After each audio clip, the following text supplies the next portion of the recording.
rasanya. Ada 3 pertanyaan yang ada di kepala aku. Yang pertama, apakah aku mau jadi engineer seumur hidup? Yang kedua, apakah aku mau jadi karyawan seumur hidup? Yang ketiga, apakah aku mau hidup jauh dari Indonesia seumur hidup? Jawaban dari ketiga pertanyaan itu adalah enggak.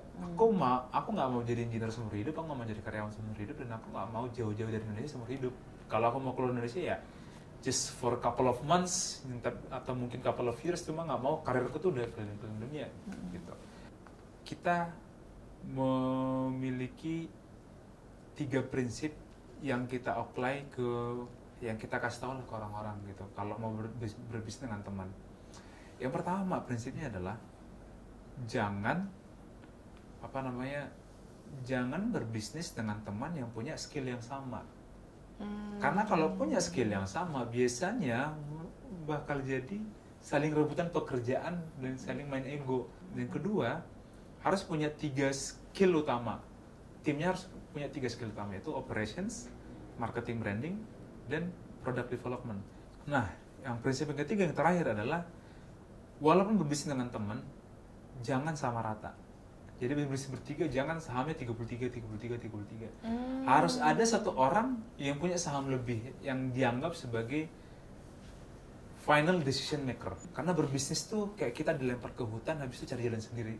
Kalau kita nggak suka belajar, kita nggak bakal bisa menemukan jalannya gitu.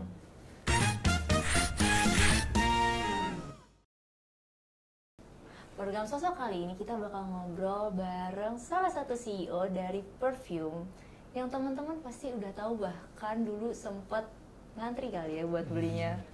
Kali ini kita akan ngobrol dan diskusi langsung bareng Kak Amron Naibaho, CEO dari CEO dari Humans. Humans kan? Yes. Apa kabar Kak?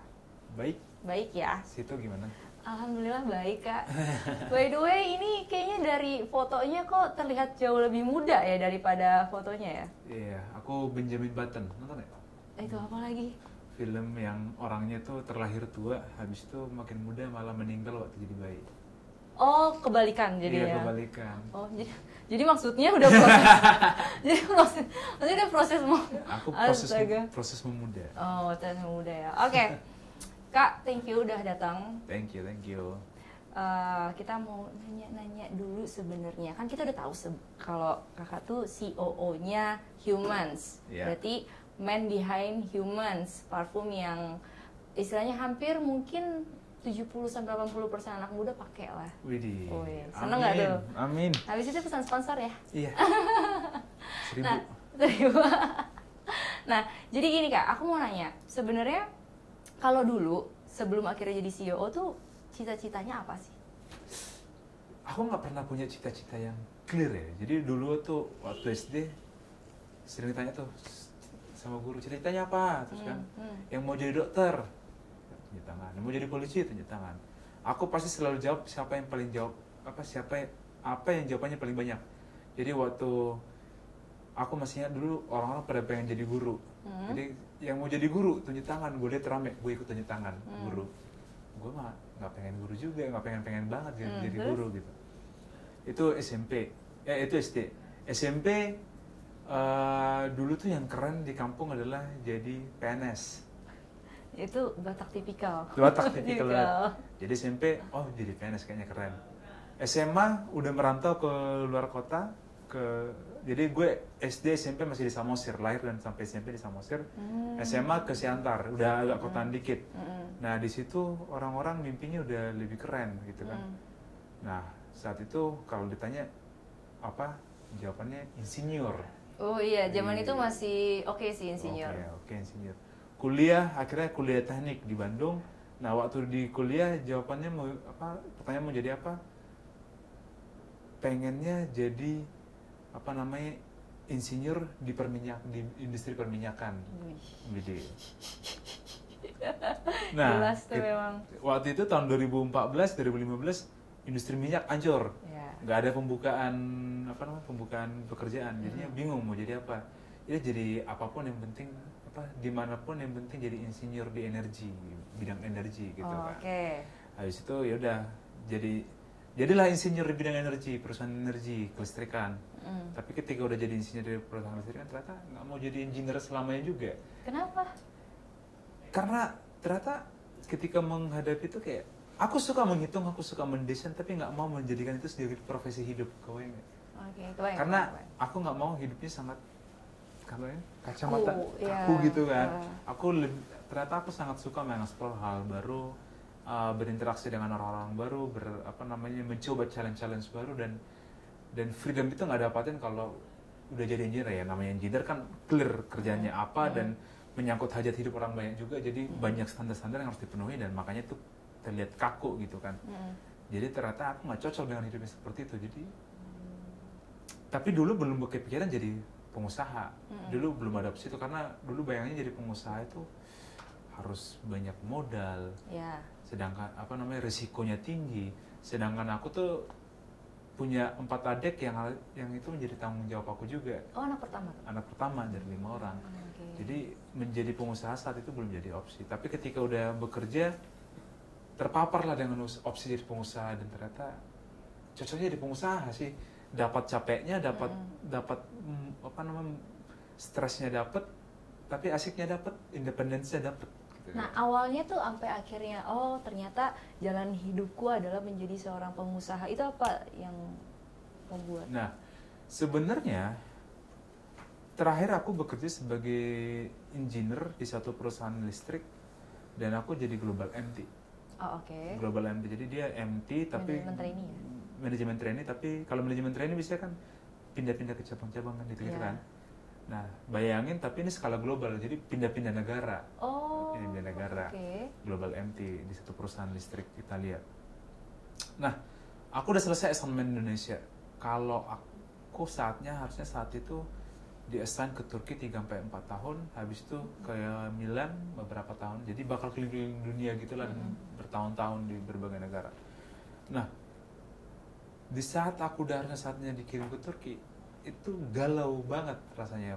Ada 3 pertanyaan yang ada di kepala aku. Yang pertama, apakah aku mau jadi engineer seumur hidup? Yang kedua, apakah aku mau jadi karyawan seumur hidup?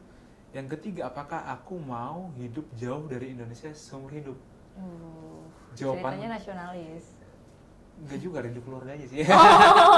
Oh, nggak bisa jarak jauh maksudnya. Oke. Jawaban dari ketiga pertanyaan itu adalah enggak. Aku nggak mau jadi engineer seumur hidup, aku nggak mau jadi karyawan seumur hidup, dan aku nggak mau jauh-jauh dari Indonesia seumur hidup. Kalau aku mau keluar Indonesia ya just for a couple of months atau mungkin couple of years, cuma nggak mau karirku tuh udah keliling-keliling dunia gitu. Nah, habis itu ketemu sama Rizky. Rizky di saat itu lagi baru mau mulai coba-coba jualan parfum. Dan itu berangkat dari ide kita zaman dulu, di mana kita merasa Indonesia itu terjebak. Orang Indonesia itu punya 2 opsi. Beli parfum yang di convenience store yang harga 30-50 ribu tapi wanginya sejam hilang, atau beli yang high-end yang tahan lama tapi harganya 1,5 juta. Udah mendekati UMR. Itu kayaknya paling murah deh. Pada akhirnya lebih sampai 7 juta. Kalau mau agak ini dikit, niche dikit, udah 7 juta, 8 juta nggak kemana tuh. Iya, kayak LV itu aja. Kayak dia sebutin brand dia. Nggak apa-apa kalau ini. Nah, orang Indonesia nggak sampai ke sana, itu udah lebih dari gaji banyak orang gitu kan. Jadinya pergi ke parfum refill. Parfum refill yang wanginya mirip-mirip, tahan lama tapi jualnya 200-an ribu, 100-an ribu, 200 ribu gitu kan. Tapi kan parfum refill ini KW hitungannya ya. Iya, KW. Jadi orang-orang Indonesia pada make tapi nggak mau ngaku karena mereka tahu ini bukan sesuatu yang bisa dibanggakan. Jadinya kita ide gimana kalau kita create satu brand parfum yang keren, produknya original, high quality, dan kita jual di harga yang masuk akal. Dan itu ide bisnisnya. Nah, awalnya aku masih ragu jadi pengusaha. Cuma setelah berpikir panjang, kalau aku mau dapetin independence yang bagus, mau langsung ngasih impact yang kuat, opsi terbaiknya jadi pengusaha. Karena kalau jadi pekerja, punya impact gede itu butuh waktu lama, tunggu udah di posisi tertentu baru bisa ngasih impact gede. Jadinya udahlah, coba dulu lah, kayak leap of faith aja saat itu. Nah, ketika menjalani berbisnis dengan berbagai challenge lika-likunya, di situ kayak setelah setahunan baru kesadar I really enjoyed this gitu. Kayak nggak pernah, aku stres, banyak pikiran, tapi kayak stres-stres yang sangat bisa aku enjoy gitu. Apa namanya? Karena challenge-challenge itu adalah challenge-challenge yang menarik buatku, yang bukan sesuatu yang kayak ini lagi gitu. Dan jadi kalau nanya kapan ada momennya sadar kalau pengen jadi pengusaha, waktu udah jadi berbisnis nyatanya. Sayangnya untung aku mencoba. Seandainya aku nggak mencoba, nggak berani mencoba, mungkin aku nggak bakal tahu kalau ini adalah sesuatu yang cocok buatku. Nah, gitu. Ini berarti bisnis pertamanya langsung di Humans ini? Yap, benar. Nah, Humans ini dibangun sama berapa orang? Kita ada bertiga co-foundernya. Gua, Rizky, sama Karin. Temenan semua nih bertiga? Gua sama Rizky temen deket satu kosan waktu kuliah. Rizky sama Karin pacar dari kuliah. Oh, oke. Berarti maksudnya satu inilah ya, satu lingkup lah ya. Satu lingkup. Jadi gua sama Karin juga udah lumayan deket dari kuliah.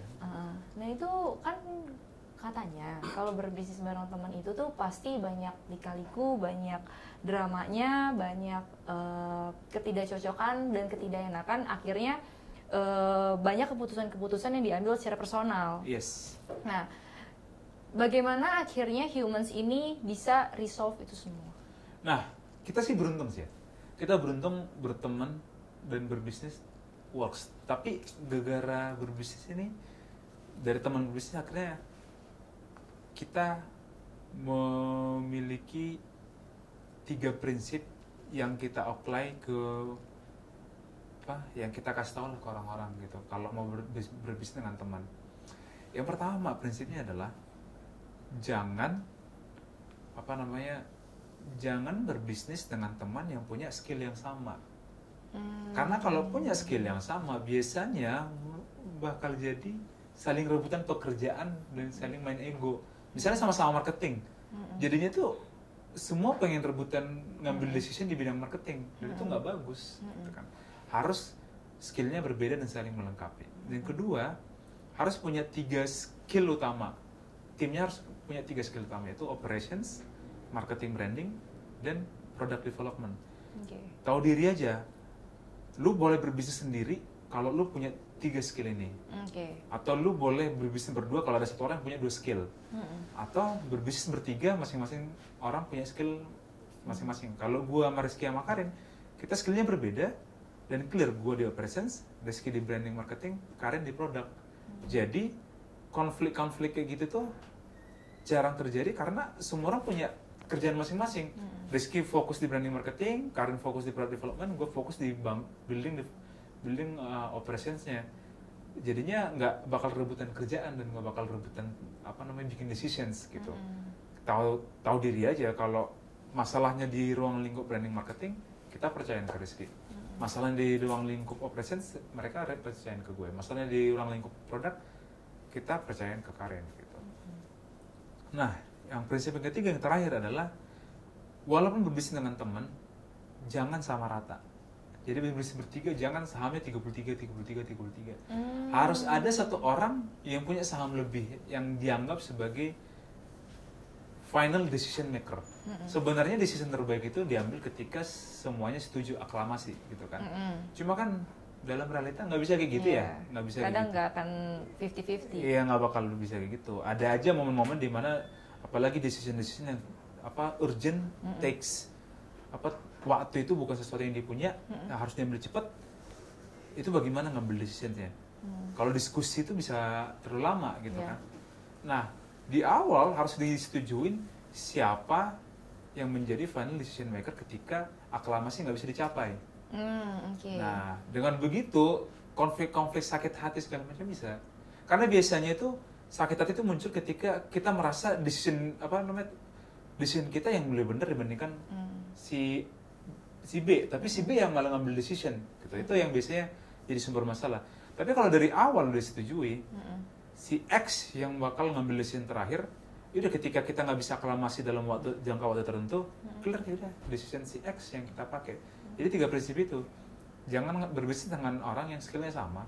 Kedua, harus ada 3 skill tadi, operation, marketing, dan produk. Dan yang ketiga, harus ada satu orang yang disetujui bersama-sama di awal bahwa dia bakal jadi final decision maker. Nah, kalau di Human siapa? Rizky, makanya dia yang menyandang title CEO. Karena kita semua sama-sama setuju bahwa Rizky yang risk management kali ya. Rizky yang bakal ngambil decision terakhir, karena kalau kita sama-sama nggak bisa setuju, tapi idealnya kita bakal usahakan decision itu diambil bersama-sama. Cuma kalau nggak bisa, ya udah Rizky, karena kita merasa Rizky yang lebih paham market, jadi decisionnya yang bakal lebih relevan ke market. Gitu. Iya.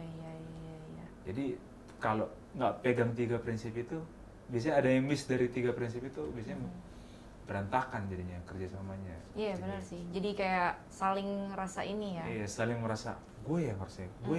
Gitu. Itu yang super masalah. Menarik. Nah, pas awalnya contoh nih kayak orang baru awam mau, oke, gue mau bisnis bareng teman gitu. Kira-kira selain tadi punya skill yang berbeda, ada nggak sih mungkin attitude atau apa yang harus dimiliki sehingga kita bisa milih, kayak contohnya kayak milih pacar aja, he is the one atau she is the one. Nah, kan milih partner juga harus kayak gitu sebenarnya kan. Gimana orang seperti apa yang bikin kira-kira kita yakin memilih orang itu jadi partner bisnis kita? Oke. Pertama, 3 kriteria tadi harus kepenuhi ya. Jadi dia kalian skillnya nggak sama. Habis itu dalam berbisnis ada 3 skill yang clear siapa yang megang apa. Habis itu yang ketiga harus ada final decision maker. Nah, itu secara formal ya. Habis itu kan kita harus ngejudge attitude-nya biasanya ya.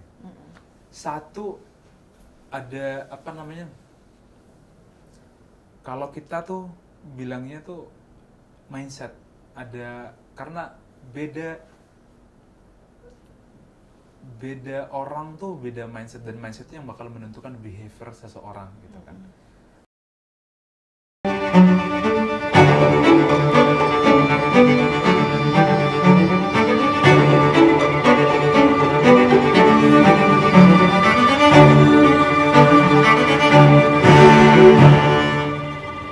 Kalau kita tuh selalu mencari orang tuh dengan apa yang bisa dipercaya tuh orang dengan 4 mindset.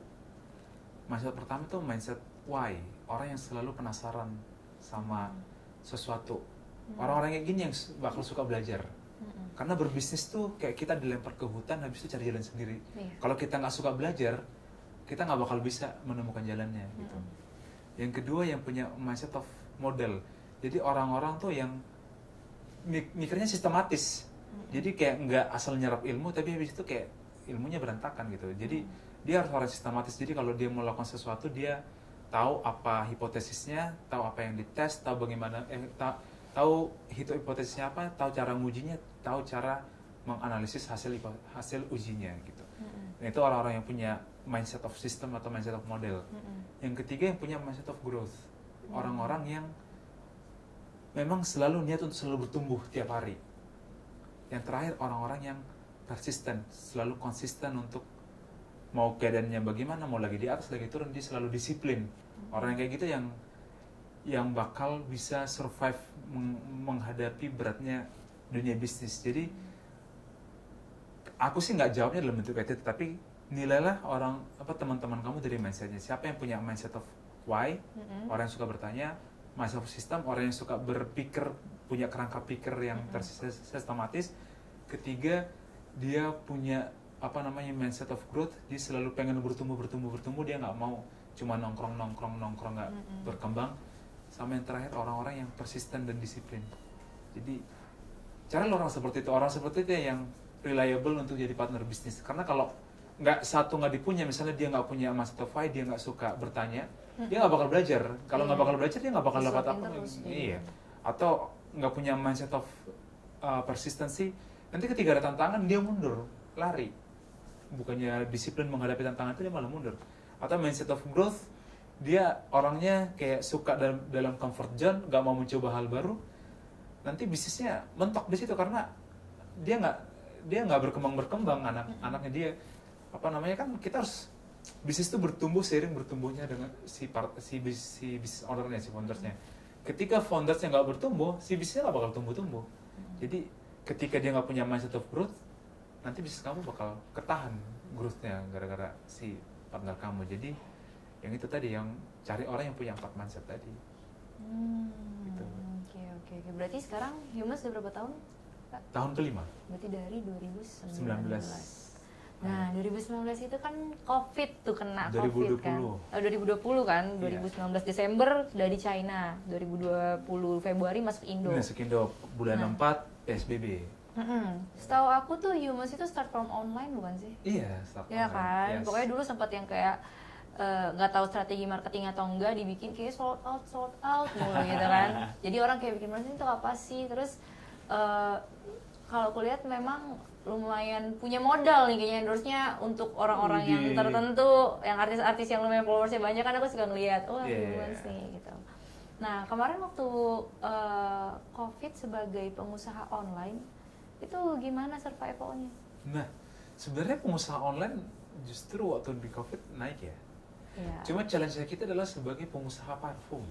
Iya. Kayak gitu kan. Dulu tuh hipotesisnya kan orang pakai parfum karena mau keluar. Jadi kalau orang nggak keluar, nggak pakai parfum dong. Kalau orang nggak pakai parfum, demand parfum turun. Kalau demand parfum turun ya kita bangkrut gitu kan. Iya. Nah, dan kita melihat tuh waktu PSBB dimulai bulan 4 penjualan kita tuh 30-40% nyemplung gitu kan. Nah, bulan 5 kita udah panik lah, kita udah stres sih, gimana nih, apakah kita bakal gulung tikar segala macam. Nah, tapi karena kita punya mindset of persistent, kita persisten, nggak gampang menyerah. Kita cari-cari jalan, apa yang bisa kita lakukan, apa yang bisa kita lakukan. Terus aku sama Rizky dari dulu tuh awal-awal apalagi ya, kita masih nge-handle sosial media kita sendiri gitu kan. Kita ngelihat ada satu fenomena dimana karena orang stres, kejebak di ruangan terus, mereka tuh mencari cara gimana biar nggak stres, dan salah satu cara yang mereka gunakan adalah mencoba untuk tetap hidup normal. Yang mereka lakukan apa? Mereka tetap bangun jam 6 pagi, mereka tetap mandi, tetap pakaian rapi, tetap pakai parfum, tetap make upan walaupun kerja depan laptop. Karena, dan kata mereka ini sangat membantu mereka untuk biar nggak stres gitu. Ini kan jadi ide, oh kalau banyak orang yang mengadopsi cara ini, gaya hidup ini, metode ini, demand parfum tuh nggak bakal habis. Orang-orang masih bakal tak pakai parfum walaupun WFH.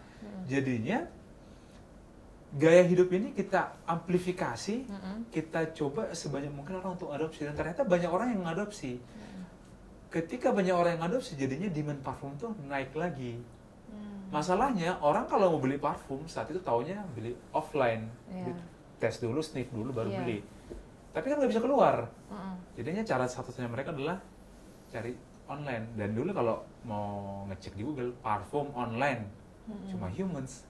Karena dari awal cuma kita doang yang tahu cara jualan secara online. Nah, jadinya bulan 4 bulan 5 penjualan turun, bulan 6 bulan 7 sampai akhir tahun kita meroket penjualannya. Karena saat itu opsi di marketnya cuma kita. Gitu. Jadi ya singkat cerita, kita yang nggak mau menyerah akhirnya menemukan jalan untuk survive di masa itu. Sampai sekarang ya, akhirnya malah jadi punya wangi ruangan. Iya, punya read diffuser. Akhirnya kita punya toko offline juga, gitu kan. Iya, suka ada di mall-mall juga kan. Iya. KGI kalau. Iya. Di lantai UG. Nah, Kak, aku mau tanya. Tadi kan dibilang dibangun bertiga. Itu modalnya dari mana, Kak? Coba tebak, kita modal berapa? Modal awalnya? Patungan kali, sejuta-juta kali ya. Kalau parfumnya itu kan satunya tuh kayak 200-300 ribu, juta kali ya. Trial pertama kali, coba buat tester dulu, sebar-sebar kan. Kalau skemanya gitu kan, pertama bikin dulu, sebar-sebar, oke, tahu pasarnya mau apa, oke, baru ada step keduanya lagi, modalnya berapa gitu ya nggak sih? Nah, kita cuma sekali. Berapa tuh? 7 juta. Oke. Habis itu nggak pernah lagi pinjam, nggak pernah lagi injek duit sama sekali. Itu berarti berapa botol pertama? 100 botol pertama itu yang namanya apa sih yang terkenal tuh? Alpha. Oh iya. Tapi memang target marketnya unisex ya? Apa awalnya cowok dulu sih? Nah, awalnya kita targetin cowok, makanya kita create produk pertama kita Alpha, Beta, Delta. Karena dulu pikirannya cowok tuh nggak punya opsi parfum gede gitu kan. Habis itu kita keluarin, tapi yang paling antusias itu justru perempuannya. Antusias banget perempuannya. Nah, karena perempuannya antusias, kita pengen ya udah ngasih opsi ke perempuan. Nah, tapi prinsip kita dari awal adalah kita nggak pernah bilang parfum ini spesifik buat cowok, parfum spesifik buat cewek. Kita membedakannya ini parfum feminin, parfum maskulin. Jadi kalau kamu cowok suka wangi feminin ya beli aja. Kamu cewek suka wangi maskulin, beli aja, nggak masalah gitu kan. Nah, kita udah alpha beta delta itu adalah produk kita yang maskulin, jadi ngarahnya ke arah cowok memang. Tapi karena yang paling antusias perempuan, kita create wangi yang feminin, kita create lah Humans Orgasm. Itulah produk feminin pertama kita, dan itu bikin kita meledak, rame banget. Dan seiring berjalannya waktu, yang awalnya kita pengen targetin cowok, sekarang kita 60% perempuan, 40% laki-laki marketnya. Jadi sebenarnya agak unisex sih hitungannya, kan masih lumayan seimbang, kita nggak terlalu dominan perempuannya gitu. Kak, tapi ide wangi parfum tuh dari mana sih? Karena setahu aku kalau kita contohnya ke tempat yang konvensional itu kan dia tuh KW-nya kan, ya kan, KW-nya parfum branded. Nah, kalau parfum branded itu kayak Christian Dior sama LV di Paris. Nah, kalau Humans itu gimana menciptakan ide wanginya itu loh? Dari awal banget kan pasti, karena kayaknya yang awal-awal nggak ada yang mirip sama parfum branded lain. Dari awal kita memang pengen develop dari nol. Nah, idenya gimana? Yang jelas gini sih, kita harus paham market kita. Market Indonesia itu bakal suka barang-barang seperti kita mengerti lah. Kita harus mengerti gitu. Yang kedua, kita harus belajar banyak di industri ini, dan belajarnya itu bukan ke market, belajarnya itu ke industri. Jadi kita ngomong ke vendor fragrance oil, kita diskusi sama mereka, kita akhirnya terpaparkan kayak inovasi-inovasi apa aja yang ada, kita komunikasi ke industri chemical yang lain, mereka ngasih tahu inovasi-inovasi apa aja, kita komunikasi ke berbagai vendor, jadinya kita punya bank of knowledge yang banyak, yang bikin kita up to date dengan inovasi-inovasi yang ada di industri itu. Nah, habis itu kan kita mengerti market kita. Kita konsepnya selalu punya prinsip humans. Kalau produk tuh punya poros, itu tuh ekstrimnya ada dua, mass pleasing atau niche. Maksudnya mass pleasing itu yang orang pasti suka lah gitu. Yang niche itu kayak yang agak menantang, yang kayaknya nggak semua orang bakal suka. Kita hanya sebagian orang yang bakal suka. Itu sebenarnya porosnya parfum. Nah, Humans itu selalu di tengah-tengah. Jadi kita tuh harus ada niche-nya, tapi orang nggak butuh waktu lama untuk mengapresiasi. Nah, itu prinsipnya. Nah, bagaimana cara kita mencari ide? Ya, dari tadi apa yang aku kasih tahu, kita punya bank of knowledge, kita tahu kita tahu inovasi-inovasi apa ya. Habis itu kita paham market kita mengerti market Indonesia, kita cari kira-kira inovasi apa yang bakal relevan ke market Indonesia. Jadinya nanti bakal banyak ide tuh. Nanti kita tes, kita cek apakah market cukup suka. Maksudnya sebisa mungkin jangan yang dicium market, ini apa namanya, kopiannya apa gitu. Satu, atau kedua wanginya familiar gitu. Jangan sampai wanginya familiar. Wanginya tuh harus kayak ini apa ya? Cium lagi, habis itu setelah berproses sekian lama baru lu appreciate. Kita pengen wangi seperti itu. Makanya kalau gue bilang dari mass pleasing ke niche, kita di tengahnya. Nggak perlu waktu lama untuk bisa ngapresiasi, tapi nggak secepat itu juga, nggak sefamiliar itu juga wanginya gitu. Itu sih skema kita dalam mencari ide wangian. Jadi kayak kita terpapar inovasi apa aja yang ada di industri, kita paham market kita pick kira-kira inovasi yang bakal relevan ke market, habis kita coba. Gitu. Nah, sebenarnya kalau tantangan seorang pengusaha parfum itu apa sih? Tantangannya, industri Indonesia itu tuh kayak sleeping giant beda tantangan sekarang, beda tantangan di awal ya. Aku ngomong tantangan di awal. Oke. Indonesia itu kayak sleeping giant di mana semua orang tuh, hampir semua orang pengen menggunakan wewangian. Jadi semua itu potensi market. Tapi brand-brand itu adalah brand-brand internasional. Dan bangun trust orang Indonesia untuk mencoba parfum lokal itu susah banget karena selama ini belum ada. Udah lokal online lagi. Udah lokal online lagi sih, udah lokal belum terpercaya, online lagi belum tahu, belum bisa bisnis. Itu challenge-nya. Bagaimana meyakinkan mereka? Kenapa? Oh iya, aku harus menjelaskan kenapa kita memilih online karena again kita nggak punya uang untuk punya toko. Nah, jadi cara satu-satunya adalah kita mencoba berjualan dengan online. Itu yang budgetnya paling rendah gitu kan.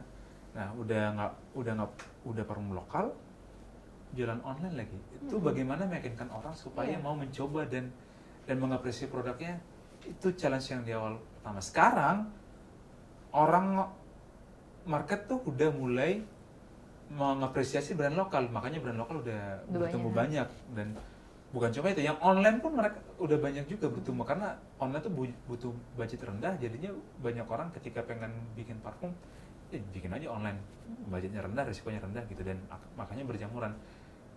Sekarang challenge-nya adalah bagaimana bikin parfum lokal online yang punya tempat di market karena udah crowded banget, marketnya udah banyak.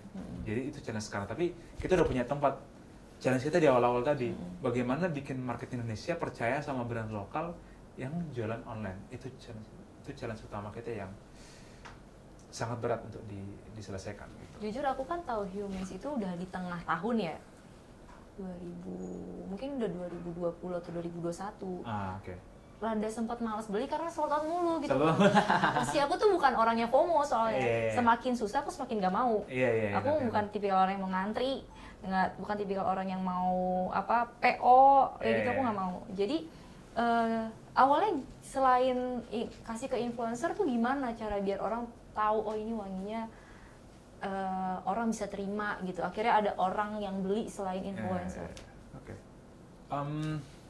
Karena kan nggak ada lagi kan dulu. Pertama tuh kita ada 2 stage. Stage pertama adalah kita nge-engage para fragrance enthusiast di internet.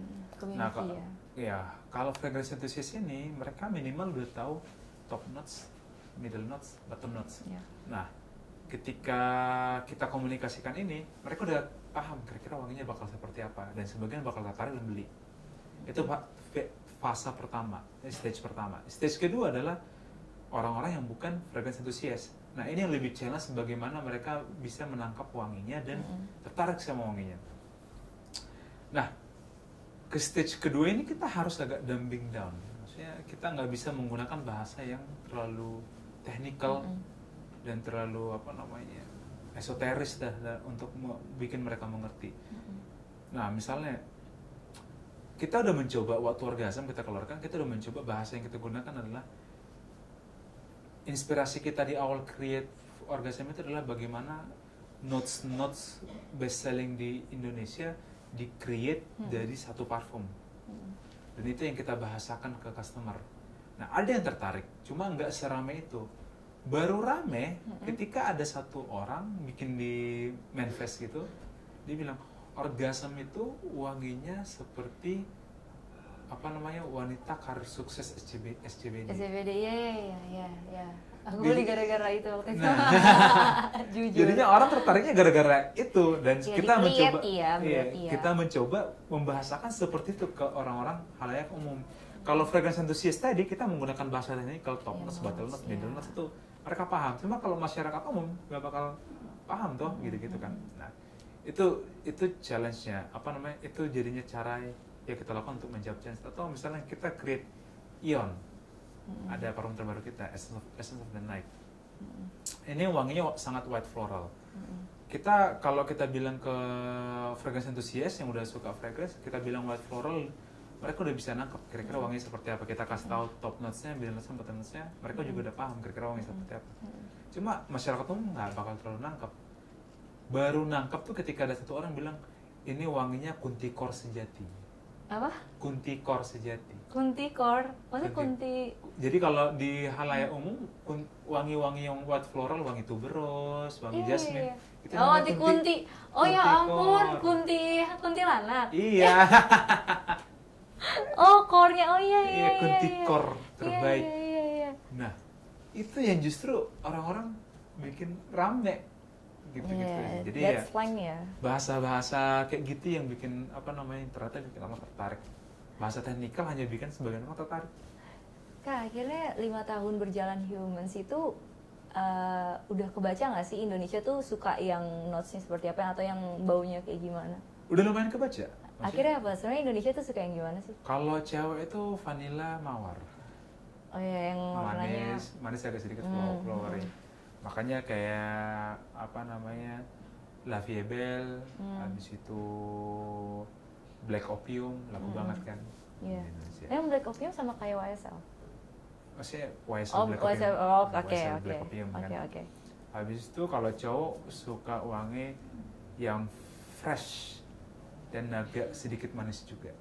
Iya. Fresh tapi. Jadi makanya kayak wangi-wangi Hugo Boss, wangi-wangi Aquatic lumayan laku di Indonesia. Oh, Aquatic sih ya, benar-benar. Yeah. Dolce Gabbana juga. Dolce Gabbana ya kan? Iya sih. Tapi masih dengan proses sekarang udah viral pun masih tetap merasa saingannya itu parfum internasional nggak? Atau sebenarnya saingan Humans itu sekarang siapa sih? Yang bermain di harga kita sih sebenarnya banyak lagi. Lumayan sekarang. Banyak ya, iya. Jadi saingan kita yang bermain di harga, cuma bedanya adalah belum banyak yang create wangi se-inovatif. Humans yang se-inovatif itu yang aku bisa bilang tuh brand-brand internasional. Cuma brand internasional nggak bermain di harga kita, namanya di harga jutaan gitu kan. Mahal. Jadi kalau ditanya siapa sih kompetitor kita, aku kurang bisa jawab karena nggak ada yang gamenya sama persis dengan kita, gitu sih. Sekarang sih udah lumayan banyak ya brand-brand lokal yang keren juga kayak Savenco, Mykonos. Cuma kayak mereka tuh masih main harga di bawah kita. Iya, Savenco kayaknya enggak juga deh, Kak. Masih di bawah 200 atau awal 200 dikit. Belum ada yang 300-an tuh belum. Iya. Belum ada itu kan. Cuma 300-an siapa ya? Paling Zara kali. Iya. Tapi Zara berinternasional. Iya. Zara juga dia EDT. Kalau mau yang 400-an itu EDT dia. Kalau EDP dia main di 600-an juga. Iya. Karena dia main milih botol gede kan. Iya, main. Ngerti nggak tuh gue? Udah. She did her research. Iya, jadi kalau ditanya siapa komputernya agak susah karena nggak ada yang punya game yang sama persis dengan kita. Cuma ya marketnya sekarang lagi asik, lagi seru. Hampir setiap price point ada, hampir setiap gaya main udah ada pemainnya gitu. Tapi aku sepakat sih karena inovasi yang sampai akhirnya bikin collab sama Malik kan, yes. Saya pakai tuh. Oh iya Yang apa? Aku lupa namanya. Itu beneran aku tuh bukan orang yang parfum yang lihat merek sebenarnya. Sering terus. Aku tuh suka sandalwood emang. Oh, Vic and sandalwood. Karena aku suka itu yang tadi aku bilang pas tadi pertama ketemu udah langsung pakai ini ya gitu. Karena aku suka Chantal. Walaupun nggak mirip tapi ininya tuh hampir sama boldnya gitu. Nah, pas aku cium Untitled. ini, tempatnya bagus. Ternyata collab sama Malik gitu kan. Itu idenya apa tiba-tiba collab sama pemusik atau band gitu? Sebenarnya gini. The idea of building humans tuh revolve around two things. Yang pertama, kita harus sangat kuat di storytelling. We like to tell story karena yang bikin kita bakal stand out adalah bagaimana kita bisa menggapai, menarik atensi market dari story-story kita. Yang kedua, we want to create everlasting product. Kita pengen bikin produk tuh yang gak ada matinya. Kita nggak mau bikin produk tuh yang musiman-musiman, makanya Humans tuh nggak pernah bikin produk kayak sekali keluar 10, sekali keluar 5 gitu. Kita keluar satu tapi kita pengen make sure kalau itu adalah everlasting produk. Bahkan kalau ternyata produknya nggak bisa everlasting, maksudnya nggak dapat tempat di market, kita nggak ragu-ragu untuk nge-cut itu produk. Karena kita hanya mau mempertahankan produk-produk yang bisa everlasting gitu. Oh, ada tapi yang ditarik akhirnya? Ada, kayak alpha, beta dan deltanya udah nggak kita pakai lagi. Alfanya masih kita jual sampai sekarang, karena itu yang punya potensi itu everlasting. Nah, kita tertarik sama Mannequin Essentials karena dia tuh memenuhi dua kriteria ini juga. They like to tell stories with their music. Kalau dengar-dengar liriknya mereka itu keren-keren ya kan. Apa namanya? Himalaya, habis itu kayaknya Malik banget deh gitu. Iya, itu lirik-lirik itu keren-keren gitu kan, dari diksi-diksinya mereka keren juga. Kedua, musiknya mereka itu kalau dipakai sekarang dan dibilang itu band tahun 2020 masih banyak orang percaya karena punya warna dia tuh. Warna musiknya itu sangat relevan ke berbagai zaman. Beda sama band Dewa musik apa namanya lagu-lagu di album pertamanya itu ketahuan banget lagu 90-an kan. Sedangkan Malik tuh enggak, lagu-lagu yang mereka keluarin 90-an ketika didengarin sekarang kayak masih relevan aja ke zaman sekarang. Jadi lagu-lagu mereka tuh everlasting. Jadi mereka tuh sebagai band tuh everlasting banget. Jadinya cocok value-nya. Makanya karena cocok value-nya kita coba kita create sesuatu bareng. Karena kita nggak mau collab dengan sembarangan orang gitu kalau nggak punya value yang core value yang sama gitu. Dan Malik tuh share the same core values with us. Mereka tuh like to tell stories dan they create everlasting music. Tell story itu sih yang aku masih sebenarnya kalau dari Human tell story-nya tuh gimana sih? Men-tell story-kan wewangian. Oke. Setiap produk kita tuh punya story masing-masing. Jadi nggak ada produk kita keluarin hanya ini produknya wanginya ini. Aku misalnya contoh yang paling aku banggakan tuh Unroast. Jadi Unroast tuh ceritanya kita lagi main ke satu daerah di dekat Solo. Di situ ada namanya Rumah Siri. Oh, tahu. Rumah Siri tahu ya. Nah, Rumah Siri ini kan dibangun dari puing-puing pabrik zaman dulu. Yeah. Dan setelah dicek itu ternyata itu pabrikan siri, pabrik minyak wangi. Nah, si Pak Paulus Mintarganya yang punya penasaran kenapa ada pabrik fragrance oil di sini, gitu kan? Dia punya usut ternyata Soekarno tahun 1960-an, Presiden Soekarno udah punya mimpi bahwa Indonesia itu bakal menjadi pemain besar di industri fragrance dunia karena kita sangat punya resource-nya. Dan dia berangkat dari satu tanaman bernama Palmarosa. Jadi kalau teman-teman search sekarang Palmarosa di internet, itu pasti bentuknya ilalang yang teman-teman juga pasti pernah lihat dan biasanya kayak nggak nganggap itu sesuatu yang penting. Tapi kalau Palmarosa yang dipotong bagian bawahnya, itu bakal mengeluarkan wangi yang seperti wangi bunga mawar. Nah, kita pengen membawa cerita ini bahwa Indonesia itu sebenarnya punya. Oh iya, yang bikin menarik dari ini adalah ada satu material di fragrance oil namanya Bulgarian Rose. Bulgarian Rose ini ya dari Bulgaria, mawar yang hanya bisa dipanen 1 bulan dalam setahun dan harus dipanen sebelum jam 7 pagi. Sedangkan Palmarosa ini bisa tumbuh sepanjang tahun dan bisa dipanen kapanpun. Jadi bayangkan nih industri Bulgarian Rose bisa hancur gara-gara Palmarosa ini karena bisa menghasilkan wangi yang mirip gitu. Nah, kita pengen bawa story itu dalam satu produk namanya Unroast. Jadi kita bawa konsep Unroast. Kita bawa konsep ini adalah parfum yang menghasilkan bunga mawar, yang wanginya kayak bunga mawar, tapi nggak menggunakan bunga mawar sama sekali. Alternatif pengganti gitulah ya. Penggantinya adalah si Palmarosa ini. Dan kita bawa cerita bagaimana Palmarosa ini sejarahnya dan bagaimana Presiden Soekarno punya mimpi yang besar akan Indonesia menjadi pemain besar di industri parfum. Tapi mimpi itu udah lama terkubur dan kita pengen hidupkan kembali. Oke. Berarti sebenarnya kalau ide awalnya juga dari story-nya Soekarno berarti ya, Kak? Iya. Tapi jadinya punya cerita itu produk. Unroast ini bukan cuma parfum yang wanginya mawar, tapi memang ada the whole story about the dream of this country. Yang akhirnya dicoba termanifestasikan di. Gak mau bikin parfum kemerdekaan kan? Tentang atau pahlawan gitu? Belum nemu. Belum nemu ininya ya? Kita kalau nggak punya idenya ya? bikin wangi yang enak gampang, tapi bikin Story. wangi yang enak yang punya story yang menarik, that's the challenge. Terus pernah ngobrol sama Bu Mega nggak?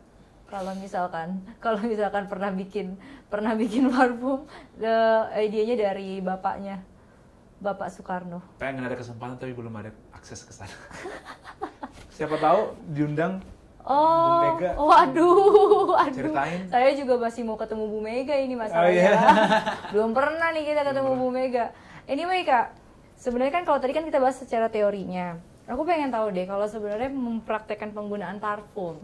Yeah. Benar nggak sih harus disemprotin ke sini, diginiin terus ditaruh di sini? Nah, Gimana coba cara pakai parfum yang benar? itu ada benernya tapi ada salahnya. Oke. Jadi parfum fine fragrance tuh punya apa? Yang pertama, benar harus diletakin di sini, di sini, di sini, di sini, di sini. Tahu kenapa? Kenapa? Karena di sini, denyut nadi tuh bagus. Oke. Orang kalau ngecek denyut nadi di sini. Iya Di betul. sini, Iya sama di sini ya. Sama di sini juga pakai. Uh-uh. Karena di daerah mana yang denyut nadinya gampang deteksi, daerah itu biasanya hangat. Oh. Jadi kalaupun kalian kedinginan, ini kalian pasti agak hangat. Ininya Iya. hangat, ininya hangat, Oke. dan dada sih pasti hangat ya. Uh-uh. Nah, jadi cari di mana denyut nadi bisa terasa. Karena itu bakal. Kenapa perlu hangat? Karena supaya si wanginya menguap. Jadi kan itu alkohol ya, alkohol dicampur fragrance oil. Jadi kalau dikasih panas, dikasih hangat, dia bakal menguap, jadi terproyeksi wanginya. Gitu. Jadi makanya tepat tekan sini. Tapi kenapa kayak gininya nggak boleh? Oh boleh ternyata. Jangan, karena Menggesek parfum ya? itu fine fragrance itu punya top notes, middle notes, bottom notes. Iya. Itu sebaiknya dirasakan ketiga-tiganya. Kalau udah langsung diginiin, top notes sama middle notes-nya udah langsung kehapus. Langsung nanti wanginya yang kecium adalah bottom notes. Jadi kita nggak merasakan top notes-nya, middle notes-nya, bottom notes-nya. Gitu. Oh itu mungkin jadi salah satu faktor yang membuat parfum itu akan semakin wangi kalau makin lama atau kena keringat.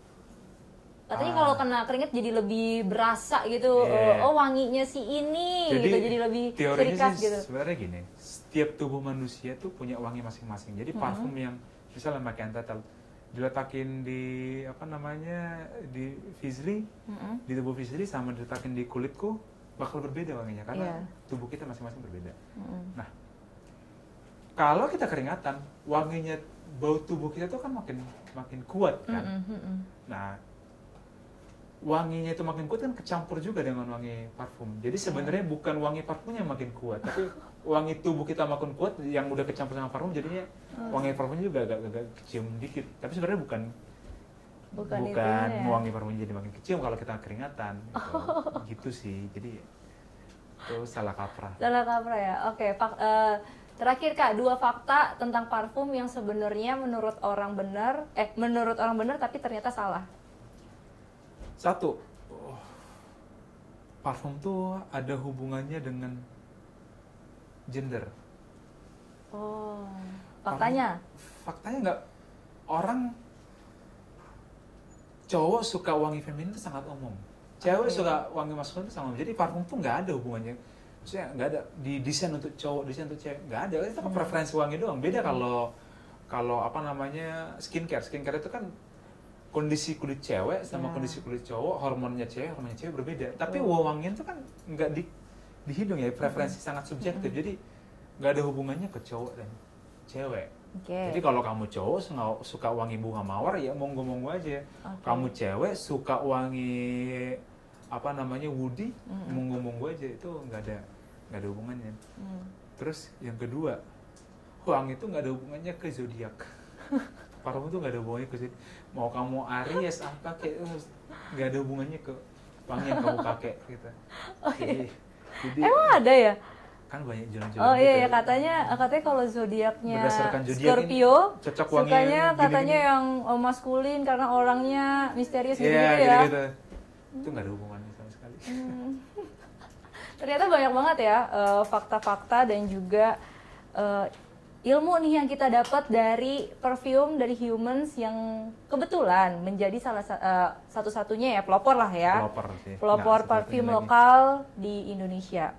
Kak, coba dong pesan ke anak muda atau misalkan ke semua pengguna parfumnya Kakak, sebenarnya penggunaan parfum lokal tuh gimana sih? Apakah bakal membuat stereotype lo, oh ya berarti lo orang yang B aja kalau pakai parfum lokal, lo kalau orang lo keren banget lo harus pakai parfum intern. Silakan Kak. Oke. Buat teman-teman, sekarang industri parfum Indonesia itu sangat sangat seru, di mana banyak pemain yang baru dan punya konsep masing-masing yang keren. Jadi gue bisa bilang kualitas parfum kita nggak kalah sama kualitas parfum internasional. So be open minded with that.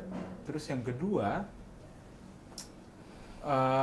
sekarang tuh posisinya banyak orang udah mulai terbuka ke parfum lokal. Tapi kalau mau spend more money, biasanya nyari parfum high-end. Nah, kita nggak bakal bisa menjadi pemain besar kalau orang-orang berduit tuh masih melihat keluar. Jadi orang-orang berduit mulailah melihat ke parfum lokal, lihat inovasi-inovasi yang ada supaya parfum lokal itu berani berinovasi. Sekarang teman-teman yang lain itu pada takut berinovasi karena nanti nggak bakal ada yang beli gitu kan. Kalau Humans sih udah di posisi yang lumayan enak karena kita udah lumayan di price yang lumayan tinggi, jadinya kita berani berinovasi. So menurut gue industri ini lagi seru-serunya. Kita mimpi kita adalah Indonesia menjadi poros parfum dunia, dan itu juga mimpi dari Presiden Soekarno yang udah lama terkubur mimpinya. Semoga kita bisa hidupkan kembali. Cuma ini nggak bakal bisa tercapai kalau nggak didukung oleh semua pihak. Dari sisi pemainnya, sisi brandnya harus siap berinovasi. Jangan mau cuma nyantek-nyantek aja. Jangan mau cuma main di harga-harga lebih murah aja. Harus siap berinovasi.